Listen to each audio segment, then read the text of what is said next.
Good evening there, everybody. What is happening? Hopefully, you all are having a wonderful day today.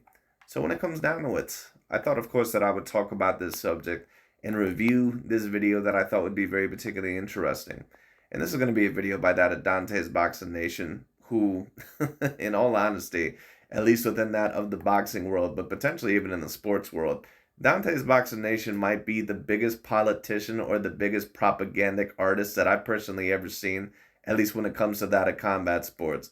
I mean, him and Aki TV and a lot of these LDBC and new media guys, they really put out so much propaganda and so many narratives, in my view, that it's just, it really gets ridiculous overall to a certain degree. But I like reviewing their videos once again because Dante's Boxing Nation and Boxing Eagle and Aki TV, Blue Blood Sports TV, and a certain amount of the other ones, Champ Side, they're a reflection of what a lot of boxing fans truly think. So I kind of use their channels a little bit in order to kind of put my perspectives out there to kind of counter some of those arguments. And in my view, to kind of point out what might have a good, honest point or logical point and what might have that of a bad point. And in this video, once again, we're going to be talking about the potentiality of there being a sole Canelo Alvarez versus that of Terence Bud Crawford fight. And I don't think that this is the worst fight that could possibly happen. I don't think that the fight's going to happen right now. Canelo just hasn't shown a super great interest in it. And why really should he? Because at the end of the day, what really is in it for Canelo Alvarez right now to fight that of Terence Bud Crawford? I don't know if he would get, as well paid overall as what he potentially would want. And then on top of that, just as he stated, if I fight Terence Bud Crawford, it's pretty much a lose-lose situation for me. If I end up losing the fight, it's of course going to be a very embarrassing loss. And I'm sure that Canelo Alvarez believes that, he can win, but he also knows that Terence Bud Crawford is one of the best fighters on the planet, But then, on top of that, he says if I win, then people are just going to state that I beat a much, much smaller fighter, so I'm not going to get any credit for him anyway. And then I'm just going to get bitched out anyway. So why really would I take that fight when there's really nothing in it for me? And I completely agree with that of Canelo Alvarez. And Dante's Boxing Nation, once again, he's going to kind of press this narrative, try to put Canelo Alvarez's feet towards the fire, a little bit as to why he's not fighting that of a Terence Bud Crawford. And don't get it wrong, once again, I'm not a person that thinks that anyone is averse to criticism. Canelo Alvarez has maybe done certain things in his career to where you can state that they've deserved criticism, like when he didn't fight Demetrius Andrade. I get it. Now, one could also say that there was a good point for that, but, of course, if he wanted to be unified at the middleweight division, he could have went after that of Demetrius Bubo Andrade. Of course, if he is truly avoiding that of David Benavidez right now, he deserves all the criticism in the world for that. And then, of course, at one point in time, he also was caught on performance-enhancing drugs. He was caught on PEDs. So once again, I'm not a person that people get on this channel and they just believe that, I'm trying to defend Canelo because I'm this super huge fan of him. I respect Canelo Alvarez as a fighter. I think that he's an all-time great fighter. And that's as far as the connection goes. That's really about it. Once again, I don't treat anyone overall with special treatment. Now, do I think that, Canelo would probably be more special than that of most fighters? Yeah, because I think that he's an all-time great fighter. But that doesn't mean overall that I keep a different energy with him. Canelo Alvarez, but the reason why I like to comment so much about Canelo Alvarez is because a lot of these LDBC and new media narratives, what they basically are trying to get you to believe is that Canelo Alvarez is just a basically, a basic good Mexican fighter and that he was never a great fighter. And to me, that just doesn't make any logical sense. And I get some of these guys in my comment section, they'll say, oh, you're just a Canelita lover and all sort of stuff. And let me also state this. It's no offense, but anytime someone, and, I'll kind of comment here and there overall to try and, kind of lay down an olive branch, to kind of say, I can kind of see where you're coming from, these are the points that I think, I agree with, and these are the points that I disagree with. I don't ever mind having a logical debate. But when someone just, when you use the term overall Canelita or clearly trying to demean that fighter in some way, or if we're having a conversation about Floyd Mayweather Jr. and you're using the term Flomo, or if we're talking about Pacquiao and you're using the term Pactard, what that tells me already is everything that I need to know. That you're coming into that debate and that you're coming into that argument already having a personal emotional attachment towards that fighter, whether it be good or bad. Of course, in this circumstance, bad. So basically what that means is that everything that you say afterwards, in my view, is null and void. It means that I can't trust anything that you say. Because once again, anyone that has an emotional attachment or has that fanboy mentality, You cannot trust anything that they say because they're not going to have a logical view on it. It just is what it is. And Dante's Boxing Nation, we all know that he's been trying to demean and tear down Canelo Alvarez for years upon years upon years. But why is he trying to tear down Canelo Alvarez so hard? Why is he trying to demean Canelo Alvarez's accomplishments so much? And some people overall might come back at me and they might state, oh, well, you just can't accept the truth about what Dante's Boxing Nation is saying. Canelo really ain't that good and all sort of stuff. Listen, you can criticize Canelo about a multitude of things. But what you, in my view, could never say about Canelo Alvarez, at least if you're a logical thinker and someone overall that actually knows boxing and doesn't have an emotional or a racial attachment, overall to boxing, I don't have any of that shit. Canelo Alvarez is an all-time great fighter. He is an all-time great fighter. He's a great fighter. These guys like Dante and Boxing Eagle and some of these other guys, they keep trying to claim that, oh, he's a good Mexican fighter, but not a great one. I can't put him on the same page with some of the other all-time great Mexican fighters. Listen, dude, at the end of the day, Canelo Alvarez has fighters like Gennady Golovkin when he was a champion on his resume. He has Erislandy Lara when he was the biggest threat. He has Danny Jacobs on his resume. He has that of Jermell Charlo, Austin Trout, Billy Joe Saunders, Callum Smith, Caleb Plant, even Sergey Kovalev and Migo Cotto when they were a bit older. And maybe you wouldn't say that they were absolutely at the peak of their powers, but still A-grade level champions. And I'm sure that there's a couple of other ones that I missed as well. But, the thing, in my view is that what Dante's Boxing Nation and what Eagle and what a lot of these other guys, Aki TV, what they're going to try to convince you always of, especially about Canelo or other fighters, once again, that are non-black American fighters especially, is that these guys pretty much are more hype, or that, basically they're all smoke and mirrors. That a lot of, their quote-unquote greatness has really been propagated by that of the media machine overall that is pushing them. And listen, is there such a thing as, promoting certain non-black fighters over that of black fighters in order to try and make them look more dominant than what they actually are? Yeah, that absolutely happens, no doubt about it. There is such a thing known as the Great White Hype, or, certain things that happen like that. But when we're just going to say certain things about Canelo Alvarez, someone that is a 4-weight division champion, and not like an Adrian Broner or a Mikey Garcia, where basically anyone could have got those belts as long as they're a decent fighter. But we're talking about a guy, once again, who beat all the names that I just mentioned. He's a legitimate 4-weight division champion. He was unified in one weight class. And all the A-grade names, once again, that I mentioned, you can't beat all those names that I just mentioned without being not just a very good fighter, but an exemplary fighter, an extraordinary fighter. Canelo Alvarez is an extraordinary fighter, no doubt about it. But once again, Dante, what is the reason why he goes after Canelo Alvarez so hard? And it's not just Canelo Alvarez that he goes after. He also goes after basically any non-black American fighter that is looked at to be potentially the number one pound-for-pound fighter or top 5, especially if they're looked at, debatably, within the best of their weight divisions. Like I've already stated, he didn't really go after Josh Taylor or David Benavidez too much because the LDBC and new media, they don't fear Josh Taylor and David Benavidez really being ever the number one pound-for-pound fighter. The reason why, once again, they promote these guys overall, or they use them for one of two reasons. The first reason overall, once again, is overall to use their name to try to tear down another name, like they're using with David Benavidez against Canelo, or Teofimo Lopez against Lomachenko, or Usyk against that of Tyson Fury, something like that. That's really the only, that's one of the reasons why they use that. Or B, because once again, they know that they can prop them up in order to say, hey, look, Josh Taylor is now top 5 pound for pound. So if one of our American black fighters like Terence Crawford or Errol Spence beats Josh Taylor, then they'll have another potential top 10 pound-for-pound win. And then on top of that, whoever wins that fight between them, we can claim that they have a top 3 pound-for-pound win right there. That's basically their whole entire strategy. If Josh Taylor was looked at as legitimately the best fighter from 130 to 140, like overall what a Vasily Lomachenko kind of was looked at one time, or at least overall from 126 to 135, they would have never placed him within the top 5 pound-for-pound. Never. They would have never done that. It is what it is. Even in a way with his most recent accomplishments, they have a very hard time putting him within the top 5, and they put him basically at the bottom of the top 5 pound-for-pound list.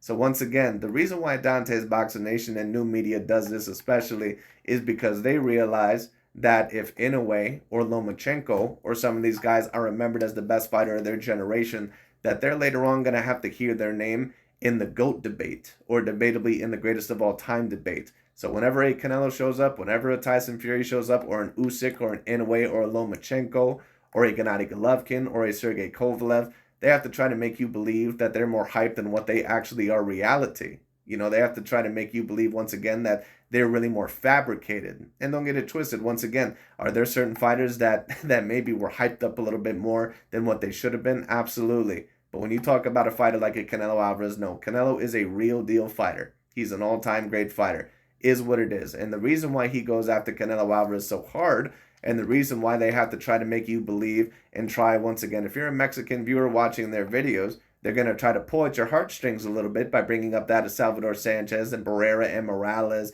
and other guys, even other fighters that may not be Mexican, like Pacquiao, or other guys like, Lomachenko. If you're watching the videos, they're going to try to pull at your heartstrings, and they're going to say, do we really believe that Canelo is greater than Eric Morales or Marco Antonio Barrera? Do we really believe that he's greater than Marquez? Look at all the cherry picking that Canelo has done. Once again, even though he's fought some, a hefty amount of champions throughout his career and A-grade names throughout his career.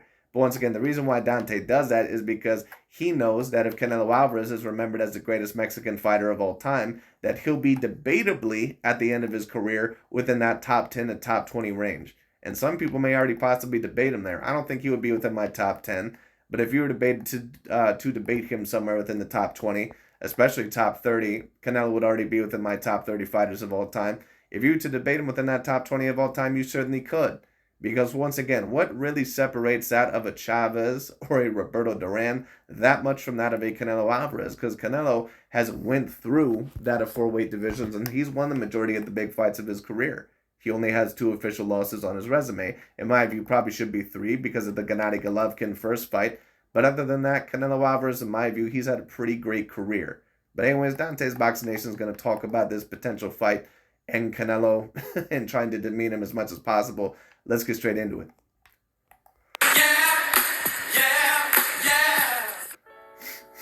Dante's Boxing Nation, what's going on, guys?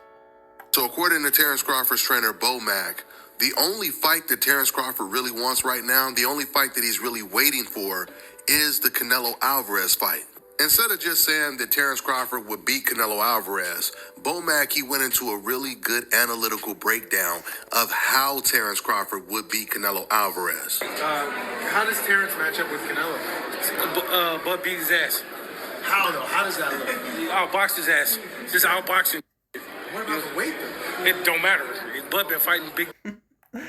That's supposed to be a super huge analytical breakdown. And I already seen, this video. All Bo Mack basically said is that we're going to try to take the power away from Canelo Alvarez. Dude, you can't take the power away from Canelo Alvarez. Now, don't get it wrong. There are certain things that you can do that, when you're in the ring with a power puncher, to where you can kind of roll with the punches or defend in a certain way or use your feet to kind of move out of the way in order to lessen the blows. I get it. And then on top of that, kind of get at them to where it really limits their offense. But dude, Canelo Alvarez is at least a legit middleweight level fighter. And he's not moving down to 160 to fight you. He's not doing that. So Canelo basically would have you in the ring, with him weighing 185 pounds. With Terence Bud Crawford possibly even weighing a little bit heavier than what he usually does. And I don't think that would be the best thing for Terence Bud Crawford, because if he thinks that he's just going to go in there and outpower that of Canelo Alvarez, that ain't going to work. Terence Bud Crawford, in order to win that fight, would have to use his feet. He would have to use his speed. That's the only possible way that he would ever even beat Canelo Alvarez. He's not going to outpower him. And Canelo Alvarez, once again, he's a middleweight fighter, but at the end of the day, Canelo Alvarez is a dude that punches extremely hard. Dimitri Bivol, once again, who is a light heavyweight fighter, he was in the ring against Gilberto Soto Ramirez, who really is a cruiserweight fighter. Damn could fight a heavyweight. He was in the ring against Gilberto Soto Ramirez, and he still said that the hardest puncher that he was ever in the ring against, and he's been in the ring with Jean Pascal, Joe Smith Jr., and also that of Gilberto Soto Ramirez. He said that Canelo was the hardest puncher that he had ever been in the ring with. That's what Dimitri Bivol said. So I don't care what you do in order to try to nullify Canelo's power, you're going to feel that shit. And Canelo also is a great body puncher. He's also great punching to the arms, punching to the elbows to wear you out. And if he hits Terence Bud Crawford with the right shot, he will KO Terence Bud Crawford. People all their life. Yeah. Yeah. What about the head movement, Bomac? What? Canelo's famed head movement. That's what I'm there for. That's what Saul there for. That's what Red there for. You know what I'm saying? It's called coaches. Yeah. So we can get past The power. Worry about no power.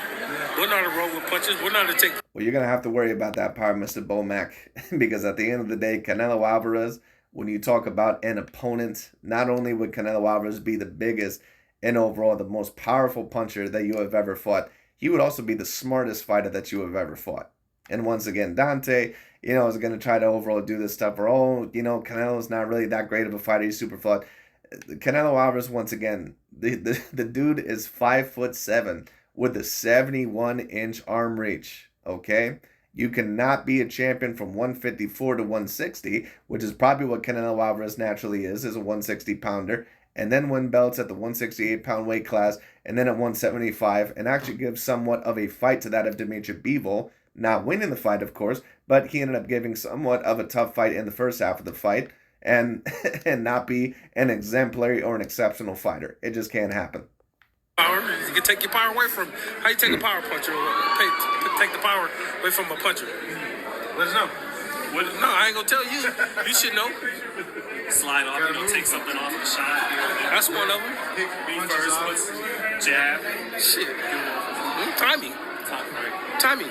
How dominant do you feel? Right, Mr. Bomac, and I understand. And by the way, this is not a detailed breakdown whatsoever.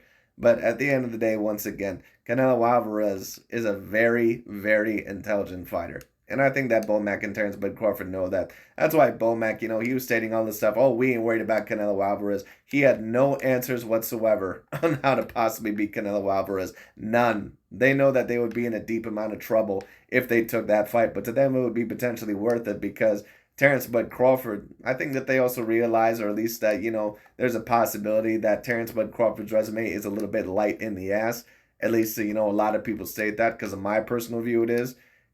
At least comparing him to other all-time great fighters, and Terence, ability-wise, he is an all-time great fighter. He's an all-time great fighter in general. I truly do believe that. But his resume, in my view, isn't quite as strong as Canelo. Really not even close. You would look in that fight with Canelo. Oh, it'd be. And that's why comparing him to other all-time great fighters is going to be interesting to see where Terence ranks because in terms of ability, he probably could compete with anyone, within the history of his weight classes. But in terms of resume, I can't quite say that. Errol Spence and Crawford too over again. Yeah. What did you think when he said overall that it would be like Errol Spence versus Canelo or versus Terence Crawford too? I can assure you that unless Canelo Alvarez was completely washed up, Mr. Bomac, that fight would not be anywhere near like Terence Crawford versus Errol Spence Jr. too. Because Canelo Alvarez is a better all-around fighter than Errol Spence Jr. He's smarter than him. He punches a decent amount harder than that of Errol Spence Jr. And Errol is a great puncher. But Canelo punches harder than that of Errol Spence Jr. And he's a very high IQ level boxer. Canelo said he just didn't think there was nothing in it for him. I respect that. I respect that. You know what I'm saying? Because you get beat by the smaller man, now you look like an asshole. What do you think would be in it though? Is it like some Mayweather atonement? You couldn't beat the last guy for kind of one. I mean, it looked the same. I think it looked the same. We all know it. The real hard boxing fans. There basically would be not anything in it for Canelo Alvarez because even if we're going to talk about the LDBC and new media, see right now LDBC or at least new media like that of DontaesBoxingNation and Aki TV. Remember, as soon as Canelo Alvarez lost to Dimitri Bivol, the light heavyweight, the guy that was 2 weight classes bigger than Canelo, a weight class that Canelo really should have never even been in the first place, in my personal view. Now he's off the top 10 pound per pound list. Okay, so what that means is that, apparently Crawford is way more skilled than Canelo Alvarez. This is what I keep hearing. And there's certain things that you could debate that Crawford is more skilled over Canelo Alvarez in, but to say that he's just levels above him, no, I can't really state that. It is what it is. It's really even a debate if Terence is even a level above Canelo. I think that they're probably along the same level. There's certain things that Canelo does better in my view. There's certain things that Crawford does better. Like I said, Canelo in my view, where he would have the advantage in is his elite caliber defense. By the way, for those of you that don't know, I believe that there was a stat that ESPN released overall not too long ago. In terms of the Mexican fighters, Canelo Alvarez is the greatest defensive Mexican fighter of all time. the greatest Mexican defensive fighter of all time. So once again, this narrative of, Canelo being a poor defensive, fighter, all that is a bunch of bullshit. But once again, Dante's been trying to push this for so many years. No, that boy can beat Canelo. You know what I'm saying? He might be a bigger, but he don't got the height, he don't got the reach, he don't got the... I mean, he got a good boxing IQ, but he don't have that crazy IQ that Terence has. So not only... Well, Terence has a great boxing IQ. The thing overall that would possibly put him over Canelo Alvarez in a fight, if he were able to defeat him, would be the feet. He would know how to move in and outside of the range a little bit better and probably fight on the back foot a little bit better. But Canelo Alvarez is also an exceptionally intelligent fighter. Only are a lot of pro boxers already picked. And that is true. Canelo Alvarez is only 5'7" with a 71-inch arm reach. That means what? That means that Terence Bud Crawford is 1 inch taller than Canelo Alvarez and has 3 inches over him in terms of the reach. So that means that if Canelo Alvarez, whoops Terence Bud Crawford's ass, that means that Canelo overall should be for sure the undisputed #1 pound-for-pound fighter, right? Because you guys remember when Canelo lost to Dimitri Bivol, according to these guys, it was the skills that paid the bills. It wasn't the size. Remember all that? But then with this, it's the size. Once again, these LDBC and new media guys are so full of shit, but it is what it is. The much smaller Crawford to beat the much bigger Canelo Alvarez. But after you listen to the way Bomac is talking, even more people are going to be confident that the underdog is going to be Goliath. It's crazy when you really think about the levels in boxing. I mean, how often do you see a fighter that's willing to move up 3 weight classes to fight one of the best fighters in the world? But not just how often do we see it, but how often do we see boxing professional fighters, experts, actually picking the smaller guy to win the fight? This happens all the time. And we've seen it with Canelo versus Jamel Charlo. Dante and, many other guys said the same thing, that, if, even if Canelo were to fight Jamel Charlo and he were to move up, Jamel would probably beat him. And then Canelo Alvarez, just like I said for years, Canelo whooped his ass from pillar to post from, round 1 to round 12. Because the skill sets really were not particularly close. And Jamel was moving up in weight, but both Canelo and Jamel Charlo, they're really middleweight fighters.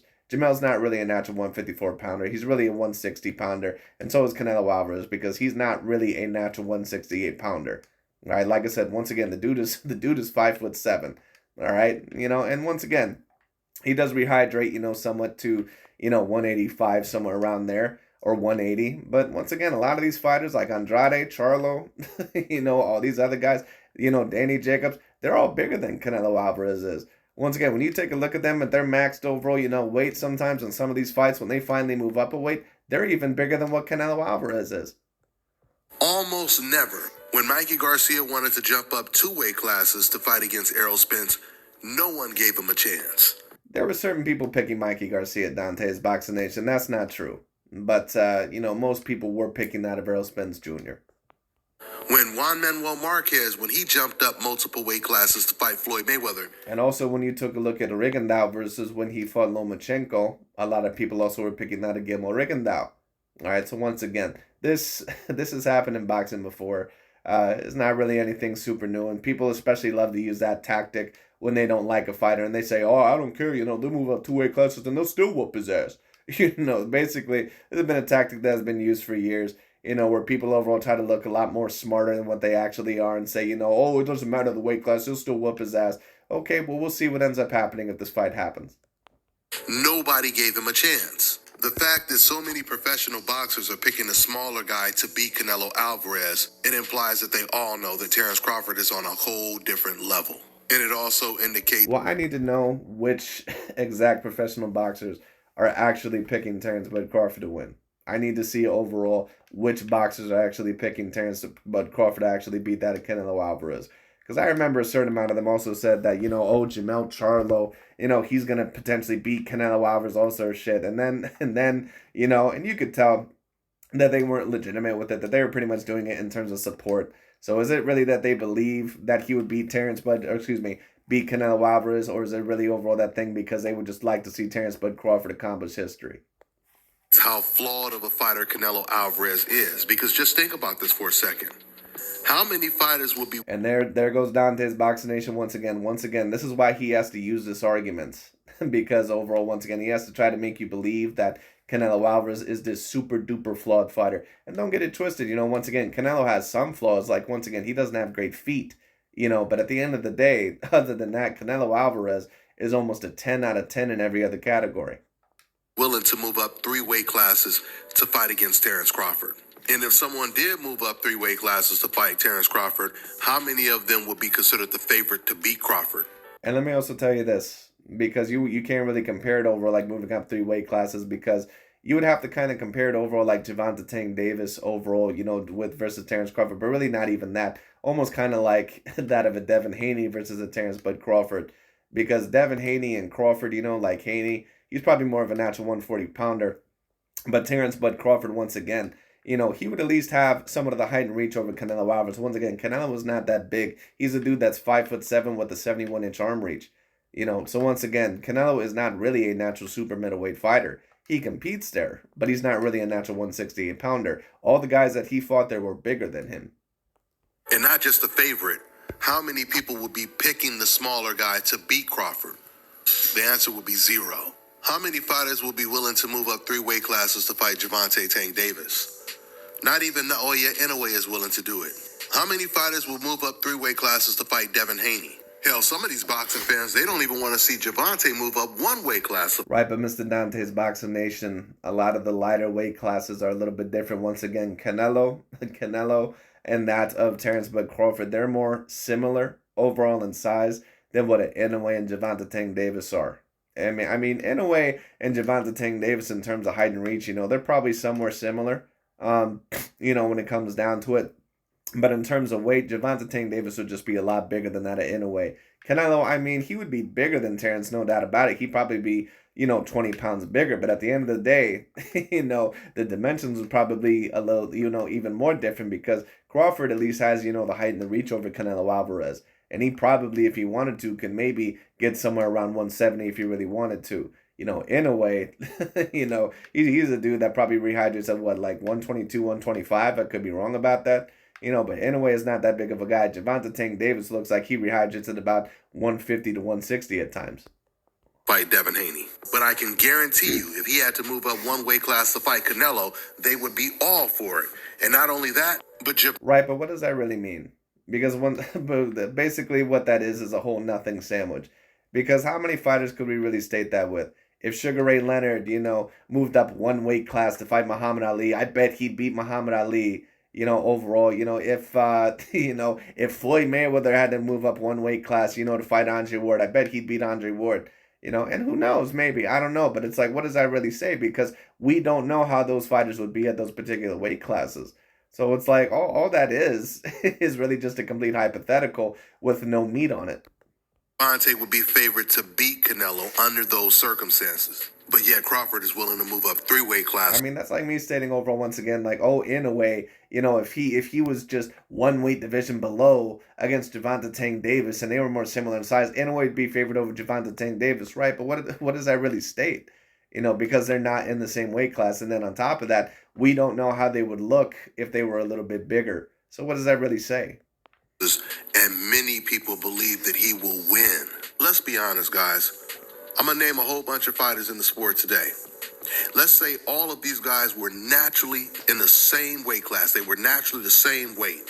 Terence Crawford, David Benavidez, Devin Haney, Gervonta Tank Davis, Shakur Stevenson, Boots Ennis, Naoya Inoue, Dimitri Bivol, Arthur Beterbiev, and Canelo Alvarez. Oh, and let's throw Lomachenko in there as well. Guys, without a doubt, all of those fighters I just named right now would be favored to beat Canelo Alvarez. Without a doubt, he would be considered the weakest link on that list. Well, that's according to you. But at the end of the day, and once again, let's actually take a look over what Dante says here, because this is very particularly interesting. This is actually about to prove my point here. Let's see what he has to say about David Benavidez. Without a doubt, all of those fighters I just named right now would be favored. Now, let's see if the fighters that overall he mentioned. He says if these guys are moving up 1 weight class to fight that of Canelo Alvarez, once again, which, for whatever that's worth. But, you know, just to talk about overall Canelo Alvarez, do I believe that he's more skilled than some of these fighters? Well, in my view, he's more skilled, probably than that of Bernard Beterbiev, but Beterbiev overall is a tremendous fighter, so we'll see where he goes. In my view, Dimitri Bivol and Canelo, they're somewhat on a similar level. Of course, Bivol was able to beat Canelo, but he was supposed to because Canelo was about 2 weight classes smaller than him. I believe that he's also more skilled than Devin Haney. In a way, and Crawford, that's very difficult to compare because all three of those fighters, in my view, are somewhat along the same level. There are certain things that maybe you could debate that certain fighters have over the other. And then, of course, you have Gervonta Tank Davis. Very skilled fighter, but I can't really say how skilled he is at the current moment because he just hasn't really fought anybody. And as for Vasily Lomachenko as well, Lomachenko is a great fighter, but he hasn't really quite done what a Canelo Alvarez has done. Because if Vasily Lomachenko was on the Canelo Alvarez level, then he would have beat that at Teofimo Lopez. To beat Canelo Alvarez. Without a doubt, he would be considered the weakest link on that list. His best chance of winning would be against David Benavidez, and I don't even believe he can beat David Benavidez. Now let's just listen to what DontaesBoxingNation had to say there. He said his best chance would be to defeat someone like a David Benavidez, and I don't believe that he can defeat David Benavidez. He didn't put David Benavidez on this list. So what is he basically telling you? I don't think that David Benavidez is either going to beat Bivol or Artur Beterbiev. Once again, that's the reason overall why they put David Benavidez in such high regard. They're using him as a pawn. Now, once again, it could be very true, once again, that Canelo was avoiding that of David Benavidez. To be fair, Canelo hasn't really called out David Benavidez, overall to the degree that Benavidez has called him out. But at the end of the day, once again, listen to what he just recently stated. He said, I think Canelo Alvarez's best opportunity is to possibly defeat David Benavidez, and I don't even think he'll beat him. But all these other fighters, he says that Canelo's not even close to. So what is he saying? He's saying that I know in my heart of hearts that David Benavidez, when he moves up to that 175-pound weight class, he is not defeating Dimitri Bivol. He also ain't defeating Artur Beterbiev. And that's why they're putting so much stock in him, because they don't have to worry about him. He's just a pawn right now, once again, to use over Canelo Alvarez. But if he faces Artur Beterbiev without a Dimitri Bivol, he's going to lose his use because he's not defeating either of those fighters, at least not at their best. That's what Dante and a lot of these other guys believe, and I also believe that as well. Out of all of those fighters that I just named right now, he's the only one with 2 losses on his record and hasn't avenged any of the losses. Right, he's the only one overall with 2 losses on his resume. He's also the only one out of all these fighters that has the same amount of champions overall, or the amount of champions and great names on his resume that he does. So once again, you can try to put this narrative out there you want, Dante. And yes, Canelo Alvarez does have 2 losses, but at the end of the day, how many of these other fighters actually fought a fighter that was really about 2 weight classes bigger than them and just about as skilled as what they were? Because that's what Canelo did overall against Dimitri Bivol. And then, of course, fought the greatest fighter of his generation, at a younger age against Floyd Mayweather Jr. How many of these fighters did that? Really, none of them. All right? It is what it is. This is the reason why he does not want to fight Terence Crawford.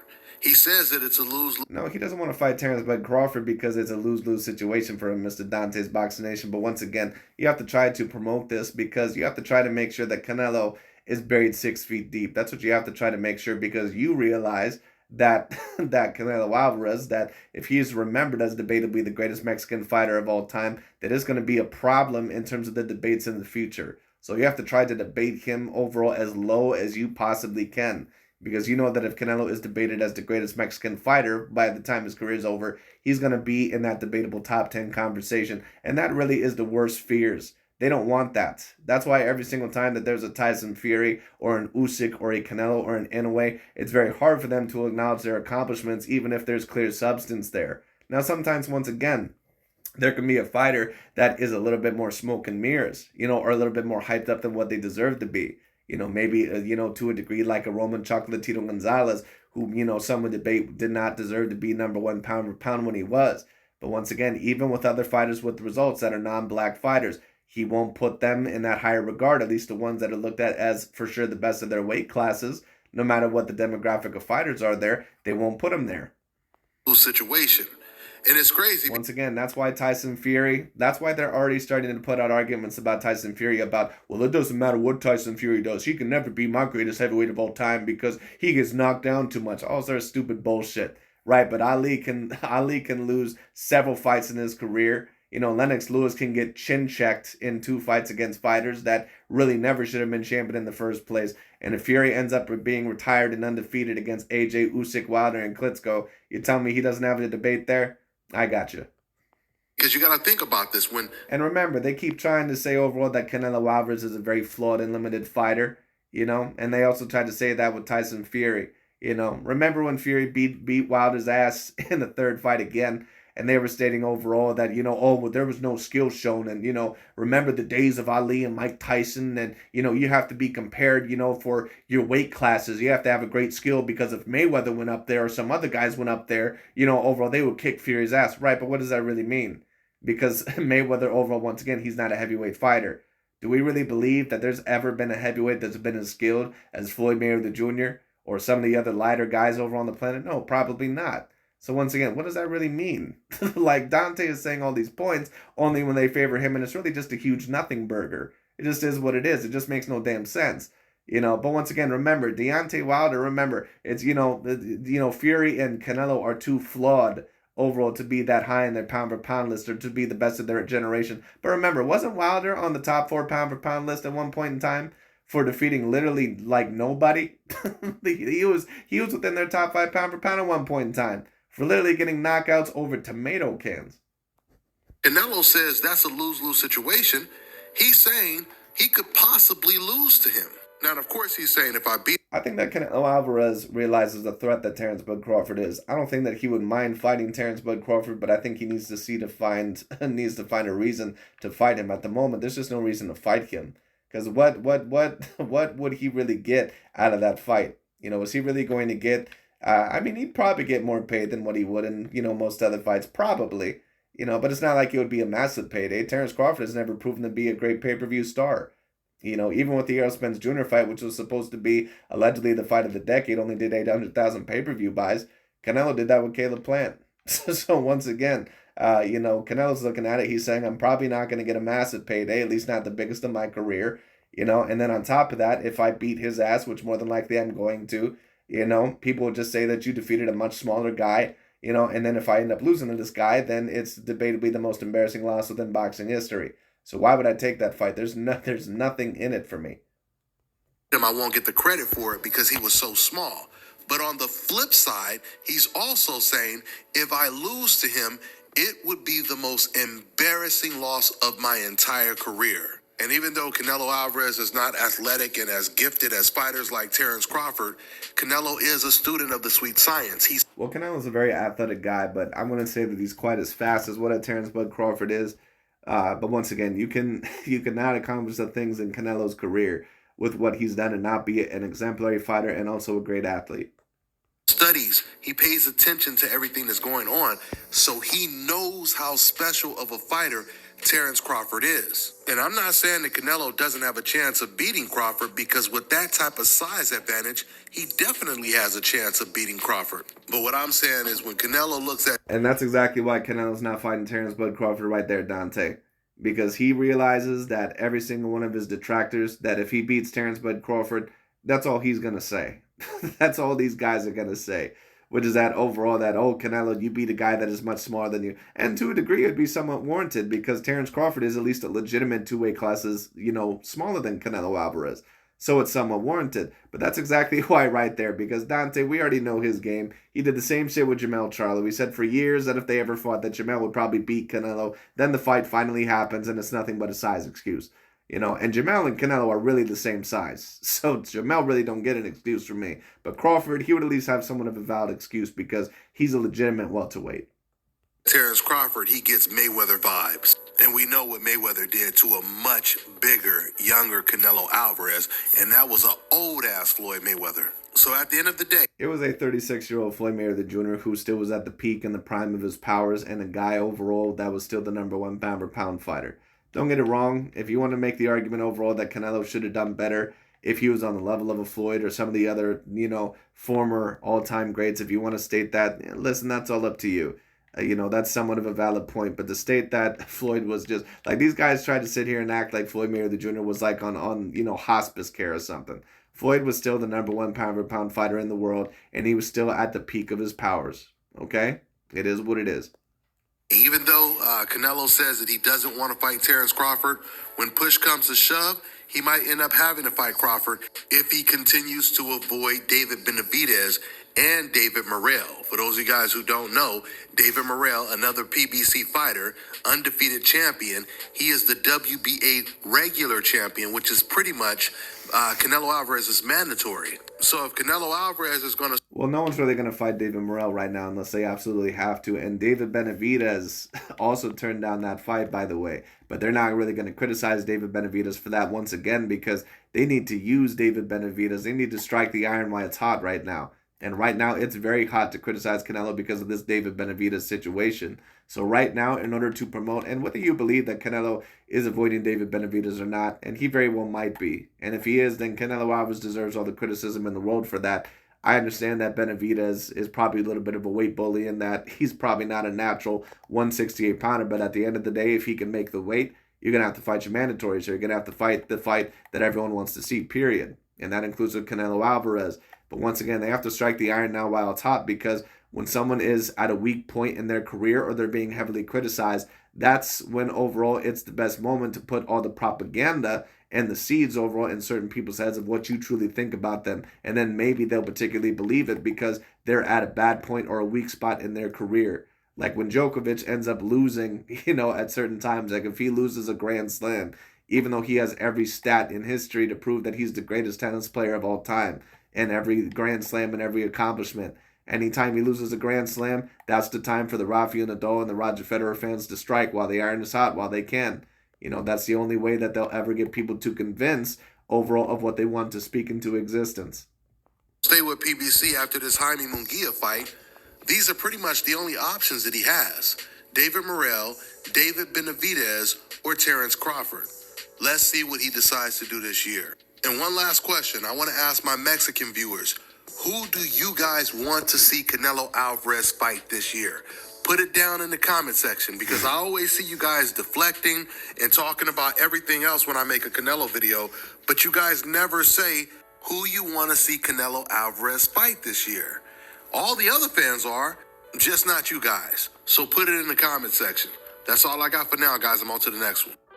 Well, I'll tell you what you need to do, Mr. Dante's Boxing Nation. All the energy that you put on Canelo Alvarez and hating for his whole entire career, even when he does take big fights. And don't get it twisted. Once again, if he's avoiding David Benavidez, then he deserves that criticism. But once again, hating and criticizing is two completely different things. Criticism is somewhat within the logical realms of reality. Hating overall is basically stating something just because you don't like that person, no matter how unrealistic or delusional it is. To say something along the lines of, well, I think Canelo's a great fighter, but, I think that he's avoiding David Benavidez and he's going to have to take that fight. That might be something, at least if it's proven that Canelo is avoiding David Benavidez for certain and that it was his fault why the negotiations didn't go through. That's something overall, that's based within somewhat of reality. But to state something that, Canelo's always been a hype job, he doesn't have a resume, he only fights bums and all sort of stuff and guys that are washed up. No, that's delusion. And that's calling, hating when it comes down to it. And there's a very thin line between that a lot of the times. Sometimes people think that they're being real. And because overall they're such a fanboy that after a while, the thin line overall becomes a blur. And it pretty much becomes on the same side. So they can't really tell anymore when they're hating or overall when they're telling the truth. It is what it is. But anyways, that's pretty much about it for this video. But with Dante, I'll tell you what he really needs to do. And don't get it wrong. I think that, Canelo is going to need a little bit more pressure to possibly fight David Benavidez if he is the main reason why that fight's not happening. But another fighter that he really needs to put pressure on is also that of Gervonta Tank Davis. And isn't it interesting? I'm not finding any pressure on Gervonta Tank Davis from a lot of these channels. At least that's of new media. But, from Ego, Dante's Boxing Nation, and Aki TV, none of them. Isn't that particularly interesting? But anyways, that's pretty much about it for today. Thank you all so much for watching. I'll talk to you all later, and we'll see where this goes. Do I believe that the fight's going to happen this year? Probably not. But I would love to see Terence Crawford fight Tim Tszyu next. That's the fight that he really needs to go after. And isn't that also very interesting? Crawford still has titles at the welterweight division. Also no pressure from Dante's Boxing Nation and new media to fight that at Duran Boots Ennis. Because apparently Canelo Alvarez is this very limited fighter. So why do you want to see him fight Canelo Alvarez for? Go fight Duran Boots Ennis.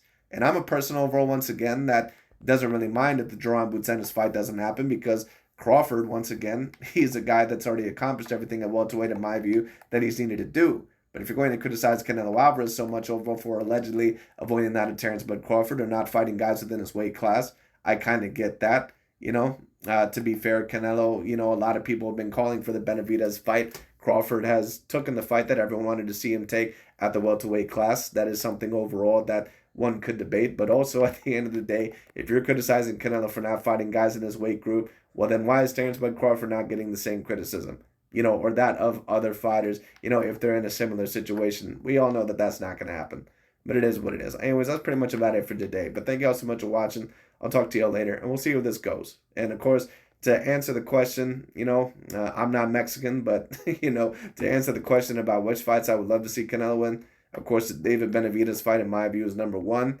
The Jaime Munguia fight also is very interesting. I also would love to see that of Jamal Charlo, but I don't know if Jamal Charlo is really quite the same fighter. And I never thought Jamal Charlo really had a chance over Canelo anyway. But this version of Jamal Charlo, he's going to get eaten up, at least thoroughly embarrassed for 12 rounds. So we'll see what happens. But anyways, that's pretty much about it for today. Thank you all so much for watching. I'll talk to you all later.